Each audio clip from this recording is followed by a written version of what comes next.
Okay, this question comes from Scratch. Didn't get a chance to eat today and I'm starving, all in caps. How do survivalists get by on like one bug a day? We don't, actually.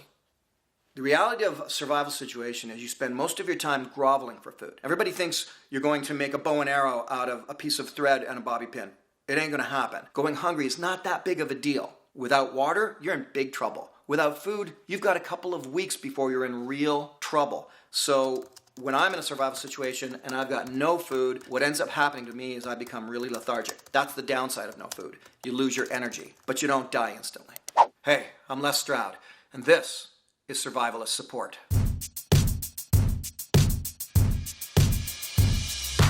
All right, first question comes from Just Mickey, and he or she asks, not sure if anyone watched Platform on Netflix, but wouldn't it be healthier to eat the maggots instead of the rotten meat? Okay, so first of all, full disclosure, I have not seen Platform on Netflix. Actually, I haven't even heard of it. But I have heard of maggots and I have heard of rotting meat, and I have eaten both. There is protein in both. Eating rotten meat is always the thing that seems repugnant to everybody in a survival situation. The reality is that you can eat rotting meat. In fact, many years ago, most of our cultures all ate rotting meat of some sort. We have it in many of our different recipes, if you will. Different things that we ate were often rotting fish, rotting fowl, rotting red meat. It goes on and on. The maggots are full of protein and sweetness and sugars. The real answer to this question, eat them both. All right, next question. Matt Voorhees asks, Real Les Stroud, that's me, serious survival question open to anyone. Went on a hike today and saw a baby bear in a tree. How close was the mom? With question mark, exclamation point, question mark, and exclamation point, so this person's excited. We immediately left the area. Okay, so an apex predator is like great white sharks, polar bears, African lions, Indian tigers. But a secondary predator is the kind of predator that may eat you, but it's likely going to be an accidental occasion. So black bears, cougars, even grizzly bears. In the case of a black bear, and for that matter in the case of a cougar, get big, get scary, you can scare them away. What does that mean if you come upon a mother and her cubs? The majority of the times, the mother will be taking off like a shot. She'll go and she'll hide somewhere and the cubs will go up a tree. How close is the mom? Bottom line is you don't really want to take the chance because this is the one time when a black bear is actually very dangerous. A mother and her cubs. Any other time I would work really hard to scare a black bear away, but when it's a mother and her cubs, I'm not going to take any chances at all. So, how close was the mother bear to the cubs? Does it really matter? It's a mother bear, and she's big, and probably 340 pounds, and you're not. All right, this next question comes from Steve Sundle. I'm watching Survivorman right now. Survivorman? No, it's Survivorman. One word. Get it right, Steve.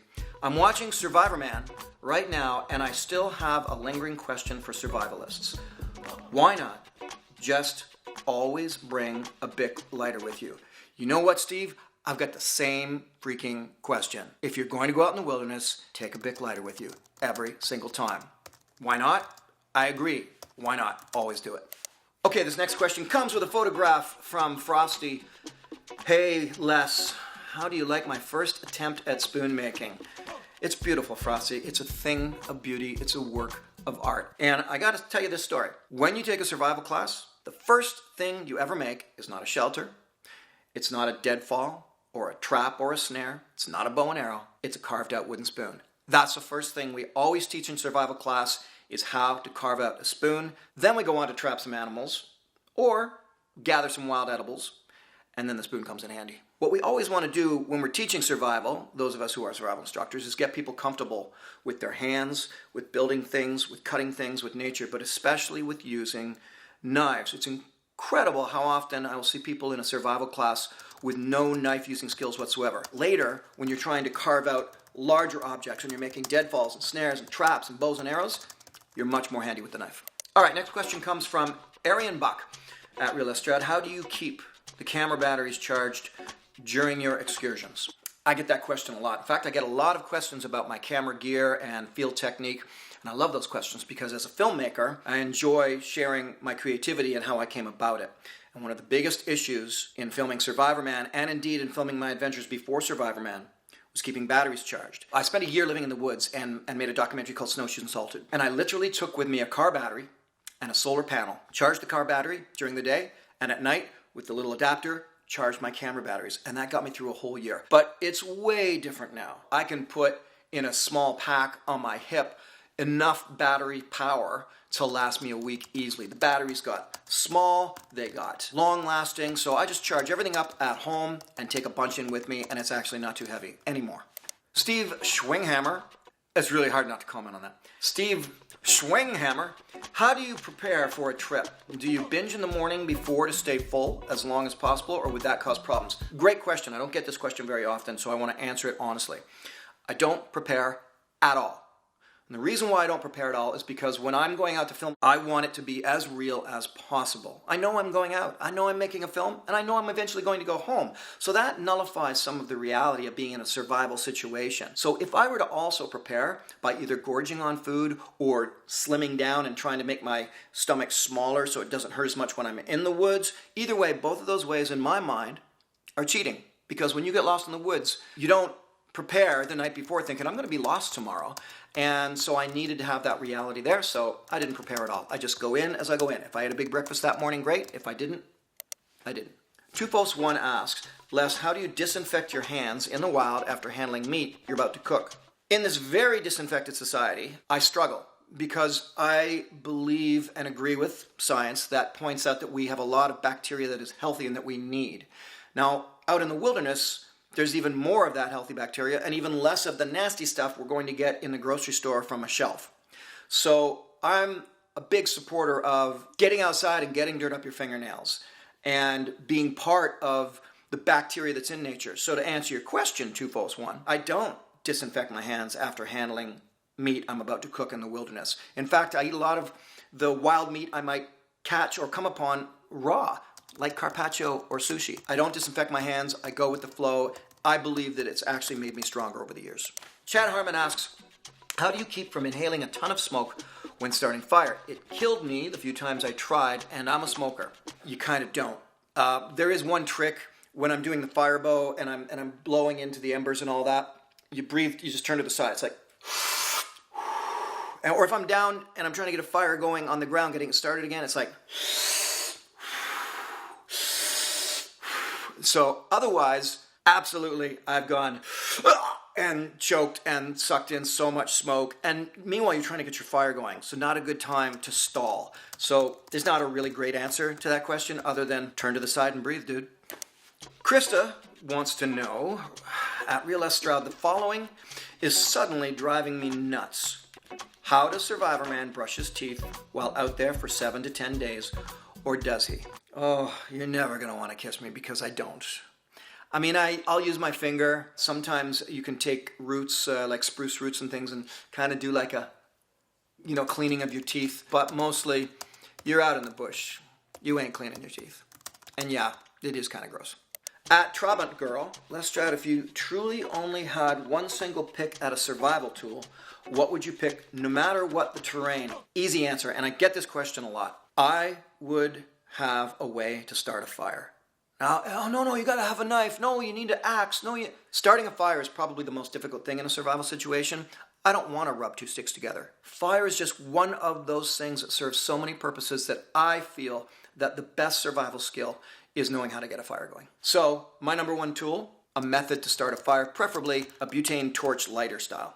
All right, hopefully I'm pronouncing this correctly. Eddie Minion at Real Les Stroud, thoughts on Altoid tin survival kits as set and forget items. What would you put in yours? Interesting question. Don't get me going on survival kits.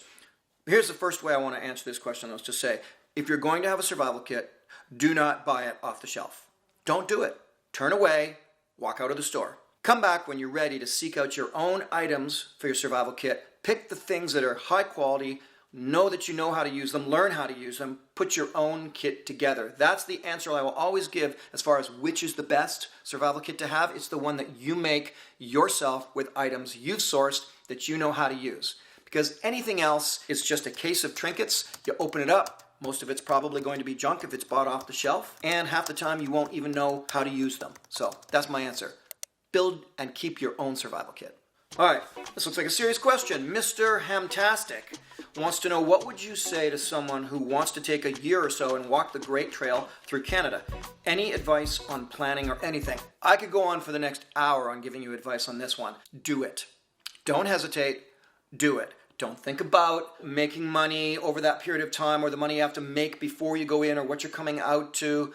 Just do it. Too many of us do not embark on an adventure because we're obsessed with or concerned about our at-home lives, our regular lives. If you're going out alone or you've got a partner, I say do it. I spent a year living in the woods, and I remember getting a question one time, how can anyone afford to spend a year living in the woods? And the crowd went a little silent, and I just took a breath, and I just answered, you can't. And I got a standing ovation with that answer, because the truth is, you can't put these roadblocks in front of you before you're about to embark on a great adventure. Just embark on it. Prepare for it. Write things down. Make a lot of lists. There's my pragmatic answer for you. Write down a lot of lists. Get it all focused in and go for it. Mike Henley asks, what would you say are the top 5 edible winter plants in the Temagami region? For those of you who don't know where Temagami is, in my opinion, the canoeing mecca of the world. There is no place where you can carry out long distance, river to lake to river canoe trips like you can in Temagami, Ontario, Canada.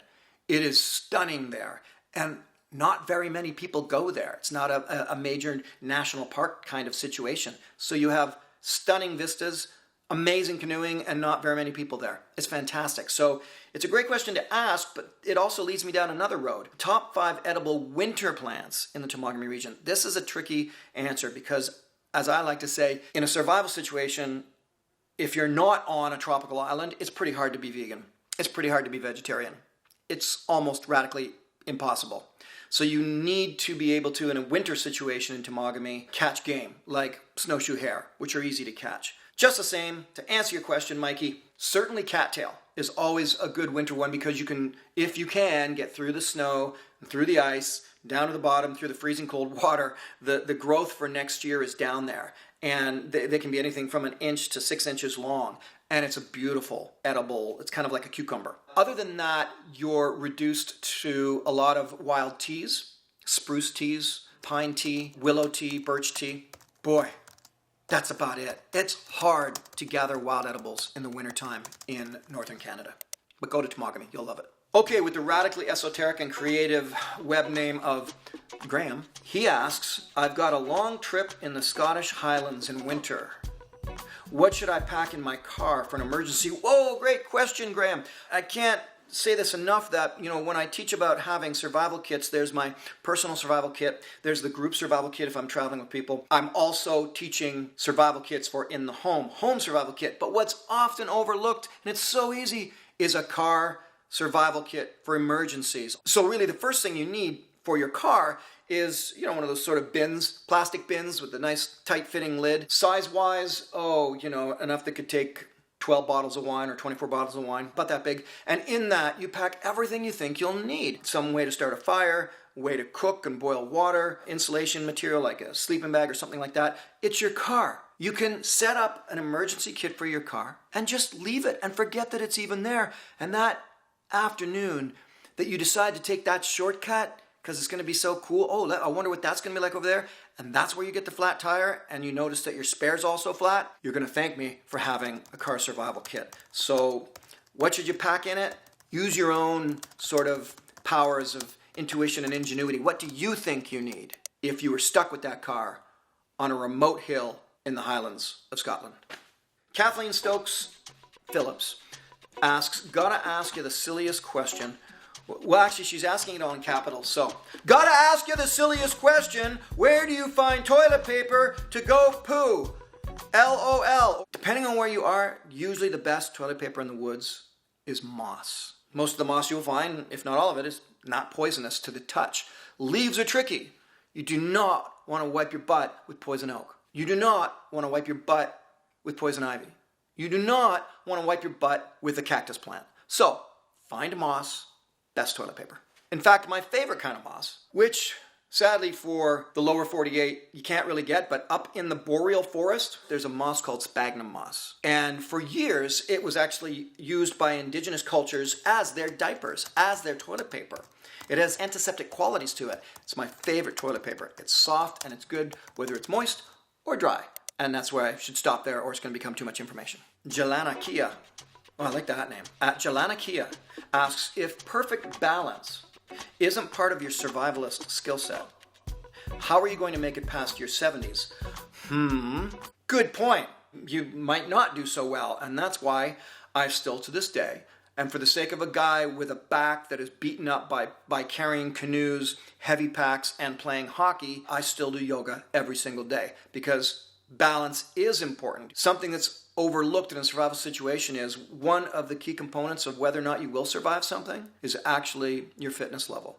And so even for hardcore wilderness survival, my yoga helps me a lot. When I gotta scale that rocky area, climb through that, go through that swamp, balance is really important. So how are you gonna make it past your 70s without balance?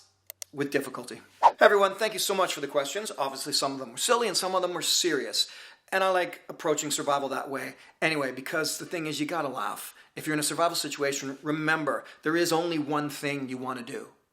Go home. You don't wanna get to the other end of a survival situation and go, ooh, I wish I'd made a better A-frame shelter. Man, I wish I'd tanned a hide. Nuh-uh.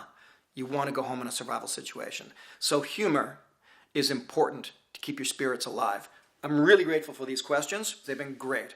I'm Les Stroud, and this has been Survival Support.